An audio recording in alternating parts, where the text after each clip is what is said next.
ഓരോ വരനും വധുവിനും മനോഹരമായും വ്യത്യസ്തമായും അണിഞ്ഞൊരുങ്ങുവാൻ Emmanuel silks അവതരിപ്പിക്കുന്നു വെഡ്ഡിംഗ് ഫെസ്റ്റ്. വെഡ്ഡിംഗ് പർച്ചേസ് നടത്തുന്നവരിൽ നിന്നും നറുക്കെടുപ്പിലൂടെ ഭാഗ്യശാലികൾക്ക് മുഴുവൻ തുകയും തിരികെ നൽകുന്നു. Emmanuel silks, M space shopping centre, മേലെ പട്ടാമ്പി.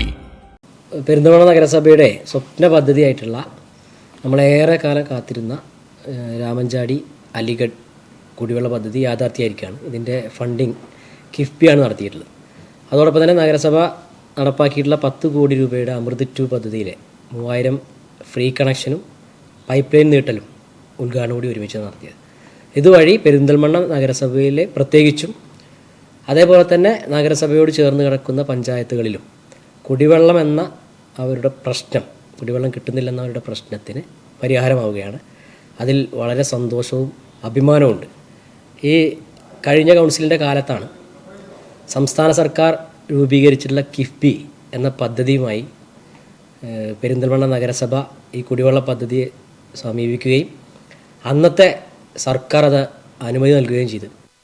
അതിനെ അന്നത്തെ സർക്കാരിൽ പ്രവർത്തിച്ചിരുന്ന സംസ്ഥാന മുഖ്യമന്ത്രി പിണറായി വിജയൻ, അതേപോലെ തന്നെ അന്നത്തെ ധനകാര്യ വകുപ്പ് മന്ത്രി TM തോമസ് ഐസക്, അന്നത്തെ പെരിന്തൽമണ്ണക്കാരനും കൂടിയായിരുന്ന സ്പീക്കർ, അദ്ദേഹത്തിൻ്റെ നിർണായകമായ ഇടപെടൽ ഇതിലുണ്ടായിരുന്നു.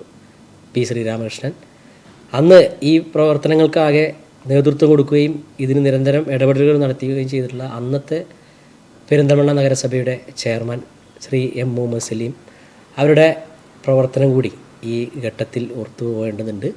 ഇന്നു മുതൽ പെരിന്തൽമണ്ണ നഗരസഭ നേരത്തെ സമ്പൂർണ്ണ സാക്ഷരത നേടിയ നഗരസഭയാണ്, സമ്പൂർണ്ണ സാക്ഷരത നേടിയ നഗരസഭയാണ്, സമ്പൂർണ്ണ അതിദാരിദ്ര്യ മുക്ത പ്രഖ്യാപനം നടത്തിയിട്ടുള്ള നഗരസഭയാണ്, സ്മാർട്ട് എല്ലാ സേവനങ്ങളും ഓൺലൈനായിട്ട് നടത്തിയിട്ടുള്ള നഗരസഭയാണ്.